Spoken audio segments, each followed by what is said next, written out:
Get this. Our next speaker is known as the retired spy. All right? When you came in and sat in your seat, you should have seen a little pencil sitting there. If you didn't notice it, you may find it later. It's going to be a little awkward, but you're going to want to take notes. I mean, you probably have to chew off the tip of that pencil. It's a men's event here. We don't pass out sharpeners, but you don't want to take notes because the retired spy is a communication specialist with over 20,000 hours as a thought leader in the field of human behavior, okay? As a contact handler in Bosnia, he established one of the largest networks of contacts, pulling critical human intelligence that saved many, many lives. So we're going to cue up this video, and you will see J.J. Brun. In a hostile environment, where your very survival depends on your ability to read cues and clues, recognize behaviors, and understand motivations,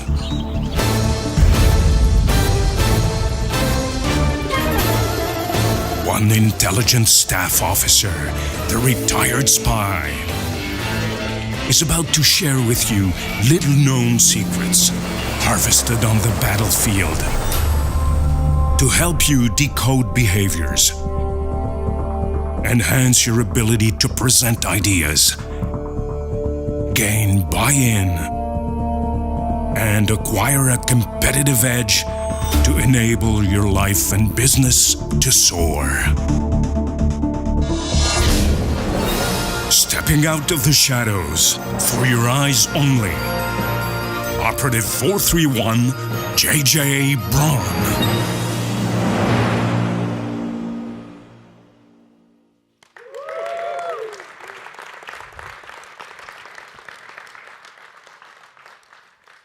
From the shadows to the spotlight.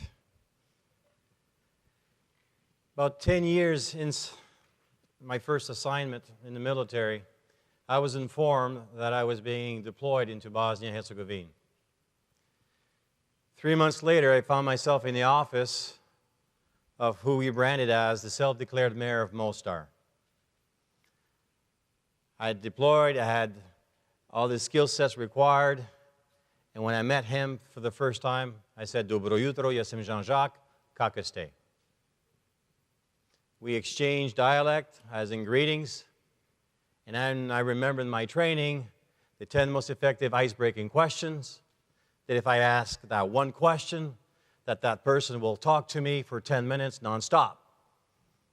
They lied. Because he talked for 40 minutes nonstop.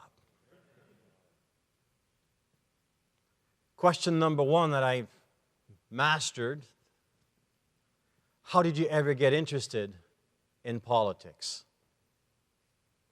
I don't remember the 40 minutes. I just remember his first statement. Well, you know, I am an educated man. Who says that? He's establishing within his culture as an education, I'm over here. If you don't, you're there. You should respect me. It became very apparent to me his temperament style, his personality, the type of person he was. And I started building a relationship because as a contact handler, we are deployed into a hostile environment where we have to cultivate sources within that hostile environment, determines people's intentions and modify their behaviors if and when required, without the use of any Jedi mind tricks. I was going to earn my living by my ability to build relationships by design and not by chance. Here's my challenge. I don't like people. I don't like the chit-chat, the kumbaya, let's hold hand this way. I got a problem. Because my temperament style also, I want to win. I want to win, as in I'm the first Canadian. My claim to fame is being the first Canadian selected for contact handling. That's the assignment that I got, that I was given. And when I deployed, I was acluistic, one without a clue. Maybe you're living that moment right now. Clueless, as in, how am I supposed to do this?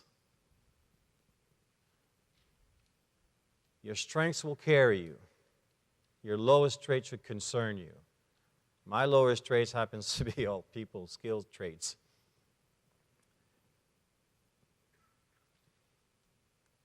But the assignment had priority. I was there to do a job. And with the 40 minutes of conversation, at one point, he kept on referring to himself as a businessman. Just like Al Capone projected himself as a businessman. He was, in fact, we found out later on, the self-declared mayor of Mostar was an Al Capone character. There was an actual mayor in Mostar. He was not it. He declared himself mayor. What kind of personality do you think that come across? Well, he wanted to be, and he kept on talking about the aluminum factory. He's just a businessman. He's the president of the aluminum factory. He's the captain of his soccer team. He's the Obstina chief. He's in charge in everything that he does. To which I say, well, you don't have a problem now for us to go and visit your aluminum factory. Because we know that whomever controls the aluminum factory controls the votes, controls the economy of Mostar. But it was only one ethnicity, and it should have been all three. So I said, so you don't have any problem now for us to go and visit your aluminum factory? No, you must come. You must visit. Good. Tuesday or Wednesday of next week. Wednesday, you come Wednesday, morning or afternoon. You come afternoon. So then I go back to our safe house and I inform our commanding officer about, we've got the meeting. We're going to be the first team to go and visit the aluminum factory and get an on-site appraisal of what's actually going on. To which the boss says, you can't go. Wait a minute. My assignment is to make that meeting. I got the meeting. We need to go and deploy. But now I'm being debriefed by my boss, as in, you can't go.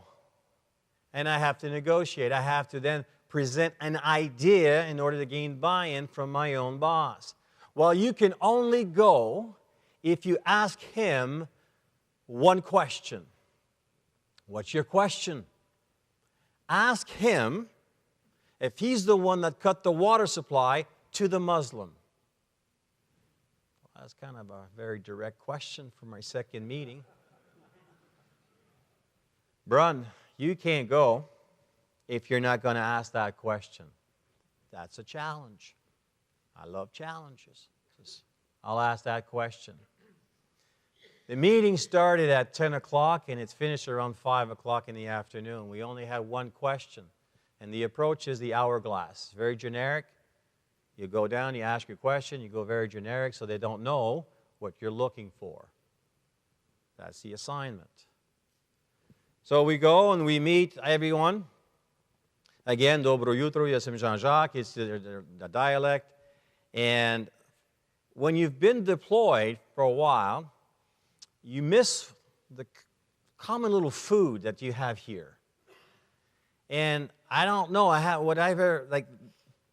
they brought me a plate of pistachios. Now, I read their culture, it's like it's not part of their greetings to give you pistachios. And it was the first time that I ever had pistachios. But I do remember that we had to honor whatever their customs are. Whenever they give you something, you have to receive it. So we're sitting and we're having this conversation. I got this plate of pistachios, and then they're salty. Oh my gosh, they're good. And I lose focus because it was good. And before I knew it, I had a stack of empty shells on the table. So professional. And I said, oh my gosh, when you eat these things, you can't stop.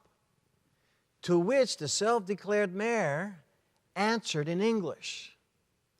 The little bugger. He understands English. I don't have to go through a linguist all the time. So that set the stage for me to ask that question alone with him. So it comes time for us to visit the aluminum factory. So let me just give you a setup. We're walking down that path. As we're walking down one of the roads on the aluminum factory, what we're seeing on that side is the Muslim side, as in there's the Neretva River, and then there's a mountainside is known as that's the Muslim side, and we are on the Croat side. Now, in the aluminum factory, there's a water tower that's just got built. It's actually there, and we're walking.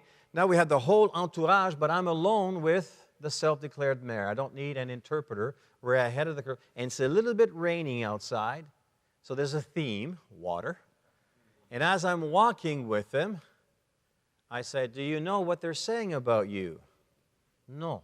What are they saying? They're saying that you cut their water supply because of this water tower. That is ridiculous. That is not why I cut the water supply.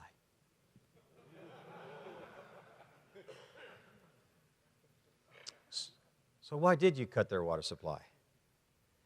They need to know who's in charge. So when do you think that they will have that information?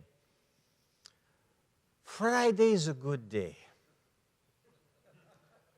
And on Friday, the water was back on.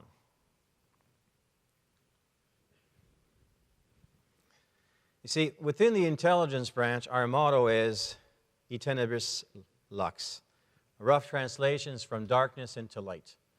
I spent most of my time in the shadows until that day where were given the assignment of stepping out of the shadows into the spotlight, where I have to cultivate sources in that hostile environment, determine their intentions, and modify people's behavior. In that industry, I'm known as Operative 431. All the double zeros were taken. That's just the number I got. But outside, I'm known as JJ, the retired spy. I never wanted to be the retired spy. If I live in Moses' time, you know, I would have been one of the spies. I would have had a job, even back then, right? But we tend to label what we don't understand. And people love saying, oh, this is JJ, he used to be a spy. And this is JJ, he's a former spy. And it's cool. It's cool, right? But it's just a title. I believe in regards to if you're going to really thrive in that assignment, there's 4 levels of awareness that you need to acquire. So what you're seeing right here is environmental awareness. Now, I define environmental awareness as a moment in time where you discover, experience, and learn something you didn't know before. What you're seeing on this picture is the first ever contact team. This is the group. I'm the only Canadian. I'm right there in the middle. Look at the guy beside. Almost look like a David. Huge. And what we were learning there is discrete photography. Because when we deploy, one of our assignment requirement will be to take pictures. So we're learning how to manipulate a lens of a camera without making any noise, any flash, and be able to take a picture in high definition. That picture took 1 minute to take, complete darkness, and only using outdoor lights. And that's the course picture. Everyone around their neck has a camera. Piece of equipment, an artillery equipment from the First Gulf War, and that's the first team. In there, you have 7 different nationalities, all speaking English as the working language. That's a challenge. I know you think you understand what I just said, but I'm not really sure that what you understand is what I want you to understand. Do you understand, laddie? My gosh, this is going to be a long tour. Pretty sure it's English. See, you know that you are in environmental awareness when you start asking yourself, what am I supposed to do? Who can I trust to learn this? How am I supposed to function? Why can't I have somebody else take the pictures? Right? These are questions that we ask ourselves in environmental awareness. Right now, where we stand is environmental awareness.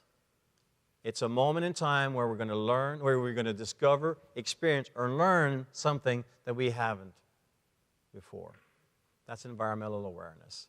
And you are asking yourselves these questions too. What am I going to get out of this conference? Who am I going to see? Who's going to see me?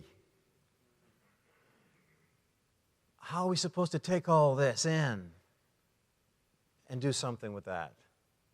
Why don't we have more of these gathering? So you're asking these questions. You know that you are in environmental awareness. From there, you'll move into a state of situational awareness. There's nothing like being on site. Now, I define situational awareness as a moment in time where you apply what you've learned in environmental awareness. See, I was being deployed now to Bosnia. This is the four countries that were there, as in the French, the British, and the American. And I was working in a place called Mostar. So I deployed from the UK, made my way to Zagreb, top left.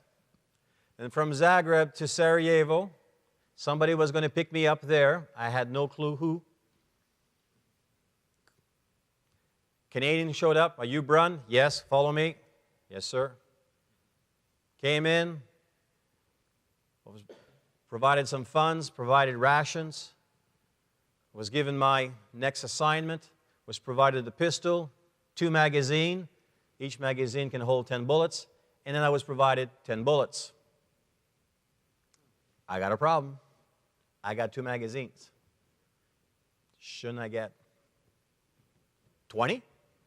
No, it says here, 1 pistol, 2 magazine, 10 bullets. Sign here. What do you mean? Sign that I gave you 1 pistol, 2 magazine, and 10 bullets. Because when you come out, you have to give back the pistol, the 2 magazine, and the 10 bullets. What if I use 1? That's a court-martial. What do you mean? You got to give me back a pistol, 2 magazine, and 10 bullets. Is it okay if I bring you the empty shell? Where do I get more? Don't know, but you got to sign here. Have you ever been in a situation where you just felt you didn't have all the tools to do the job? I was acluistic, one without a clue. But I was the first Canadian. So this is a financial or administrational nightmare. But I'm living a survivor moment. You know that TV series? Right? I don't want to be the first Canadian voted off. I want to win. I need to be there, right? So I said, okay, fine. Right? You know you're in this situational awareness when you start asking yourself, what is this all about? Who am I going to work with when I'm there? How am I supposed to thrive? Why weren't I given more bullets? Right? You're asking yourselves these questions because you're in this area. Here's what's going to happen now. You're either going to go back down to environmental awareness, or from situational awareness, you're going to double down and you're going to move to the next step of awareness, which is self-awareness. So this is the actual team. This is our safe house in Medjugorje. It's a religious site. Was saved from the war. Over there, right now, you see 5 different nationalities. Now, I define self-awareness as the moment in time where you take ownership of your strengths and your limitations.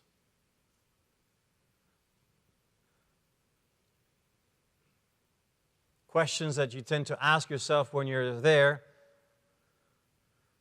what are my expectations? What are their expectations on me? Who am I going to be working with? Who's going to be my partner? How am I supposed to work with an American, a British, Norwegian, a German? Why do I get the German? Right? You're asking yourselves these personal questions. You know you are in self-awareness. That's the team. In all three, self-awareness is the most important. And it's the one that we should have when we go to high school. We should learn. A truth spoken is not as powerful as a truth that's been self-discovered. Would you agree?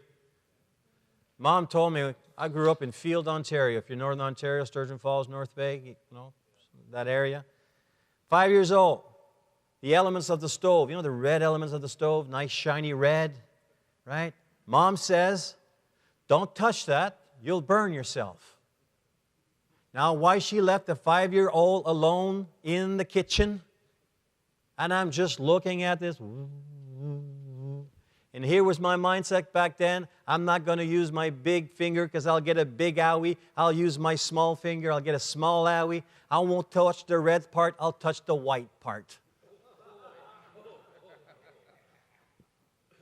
To which I let out a scream like you wouldn't believe, right? And Mom comes in, and now she thinks, I have a stupid child. She told me the truth, but a truth spoken is not as powerful as a truth that's been self-discovered. I share with you right now that the most valuable tool that you need to know, that you need to take ownership, is your strengths and your limitation. Is understanding how God has wired you. Here's what we have in common in each and every one of us in this room. We are all the sum of our experiences. And we are all the sum of our ancestors. That's your DNA. How you were brought up, your nurture, how God has wired you, your nature, provides you these filters that you see life through. They're called your temperament style, your personality, your character, your preferences, your strengths, and your limitation. Now, as a contact handler, I had to decode human capital. So I look at everyone here as having a human capital waiting to be discovered. And if you're okay with this, and this is what Sean asked for, to do a live demonstration of how I go about decoding one's preferred communication style. Are you game? All right. Marsden is the inventor of this tool. Now, there are over 200 behavioral tools that exist today to better understand people. I have my favorite, find yours, but master it. So I've used the one from Marsden, as in it's based on the emotions of normal people, so I look at you as being normal. Well, there's always a few. The one, the only. Yeah. So, if you're okay with this, let's all stand up. I'm going to be moving people around.